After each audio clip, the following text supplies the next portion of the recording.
The Rays take on the Guardians, 12:07 Eastern first pitch on Friday, October 7th, 2022. Cleveland's minus $1.25, total 6. Shane Bieber for the Guardians, Shane McClanahan for Tampa Bay. And if you want to see which one of these games on my channel that I'm actually betting on personally, there's only one way to do that, and that's to sign up for a membership on my website. I currently have over 545 members who are signed up and active on that site right now. And the link for my website is in the description section below. Now, Biebs has had one heck of a season for Cleveland. He's got an ERA in the 2s along with 198 strikeouts. Bieber also comes into Friday's start with a stingy 1.04 whip. Now, pitching aside, the Guardians have been tough to get out at Progressive Field. They're in the top 10 in the bigs in home hits. They strike out fewer times a game than any other franchise in the majors. Jose Ramirez finished third in the bigs in RBI with 126 of them. Meanwhile, Steven Kwan's hitting just about 300 at the plate. And even though Shane McClanahan's been real good for Tampa Bay this season, they really haven't wanted to win for him lately. The Rays took the loss in their last 3 straight Shane O'Mac starts. Now, the Rays also played their worst baseball on the road, really struggling when they bat first.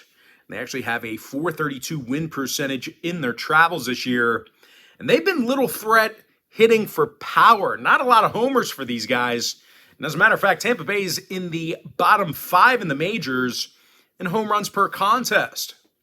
Now, total-wise, 4 out of McClanahan's last 6 starts did fall under the number, so plenty of unders for McClanahan here recently. Meanwhile, as a team, the Rays went 6-3 to the under in their last 9 away from the Trop.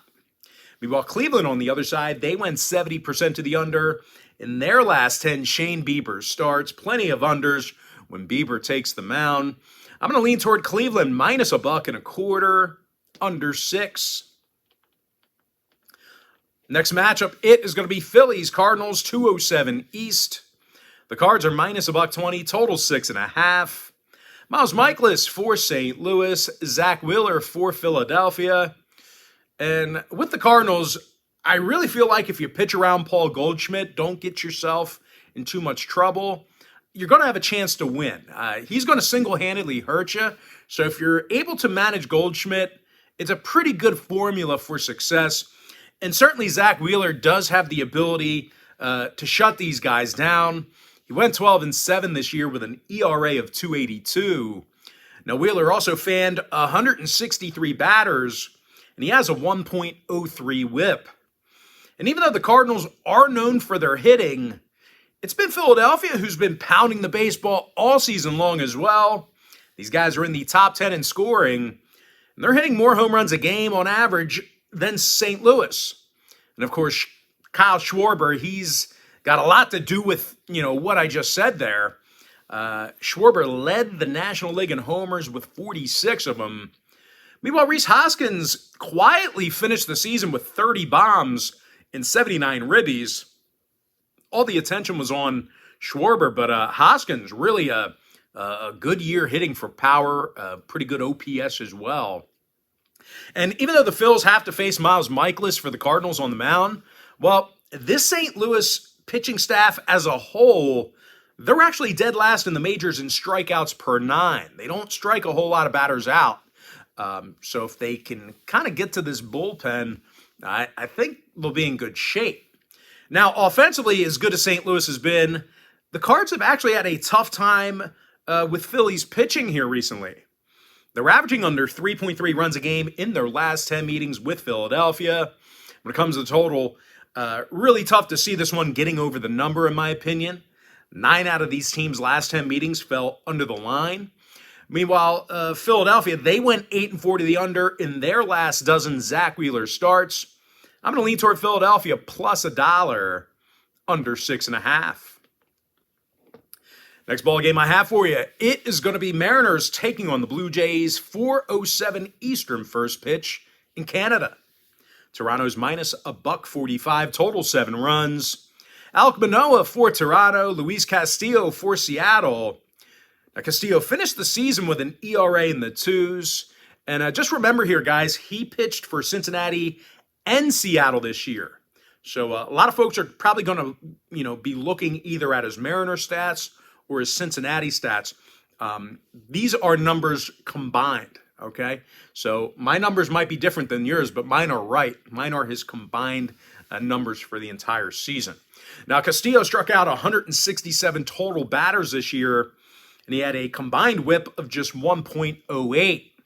And even though the Mariners weren't really an offensive juggernaut this year, they did a majority of their scoring away from home. These guys are actually in the top 10 in the league in road scoring, so they do a good job producing runs away from their home field. Now, they're also in the top 3 in the majors in walks per 9 at the dish, so very patient at the plate, making opposing pitchers work, throw a lot of pitches. Eugenio Suarez, he has a team-best 31 home runs for Seattle. He also finished the year with 87 ribbies. Meanwhile, Julio Rodriguez, he has the highest qualifying batting average in the lineup here today. Now, they're going to have their hands full with Alek Manoah here today. Alek has been absolutely phenomenal. He's had a stellar year for the Blue Jays. But if they can get to the bullpen, just keep in mind that the Blue Jays, this pitching staff as a whole, they're in the bottom 10 in hits allowed per contest. They can be knocked around a little bit. Now, offensively, as good as these guys have been this year, the Jays have actually struggled putting up runs against Seattle. They're averaging only 3.4 runs a game in their last 10 meetings with the Mariners. When it comes to the total, 4 out of Toronto's last 6 at Rogers Center got over the number. Meanwhile, Seattle went 60% to the over in their last 10. I'm going to lean toward the Mariners plus 1.5, over 7. And with that, guys, we're going to jump into our next and final breakdown for the video. It is going to be Padres at the Mets, 807 Flushing, Queens. New York's minus 140, total 6. Max Scherzer for the Mets, Yu Darvish for San Diego. And even though Darvish has been real good this year, the Pods have been little threat hitting the long ball. As a matter of fact, San Diego's in the bottom 10 in the bigs right now in home runs per contest.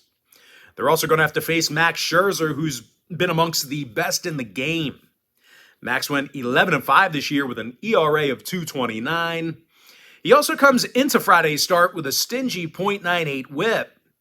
And even if Max struggles, this is a Mets lineup that can certainly score with the best of them. These guys lead the National League in team batting average at the dish. And of course, Pete Alonso, he was the National League champ in RBI with 131 of them.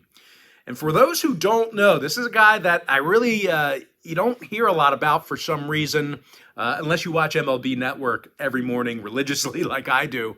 But guys, Jeff McNeil, he finished the year with the highest qualifying batting average in all of baseball. He hit .326 to finish the regular season. He was kind of in the top 5 for most of the year. And then this last week, he took that number 1 spot. Now, total-wise, I wouldn't be overly shocked if this one did get over the total. New York did go 3-1 to the over in their last 4 Scherzer starts. They also went 60% to the over in their last 10 Scherzer starts as well. I'm going to lean toward the Mets, minus 140, over 6. And with that, guys, now it's time for our quick pick recap. I'm going to lean toward Cleveland, minus $1.25, under 6. Give me Philadelphia, plus $1, under 6.5. Seattle, plus 1.5, over 7. And with my next and final free pick for the video, I'm going to lean toward the Mets, minus 140, over 6. And with that, guys, that's going to do it for me. Don't forget to check me out on my website. But most importantly, guys, got to thank you for joining me right here on YouTube. Really hope you enjoyed all this great free content, all this great free information. And with that said, guys, happy Friday to you, or Thursday to you, depending on when you're watching this. Best of luck to you. And I look forward to seeing you later on today on my website at patreon.com/BrockPage.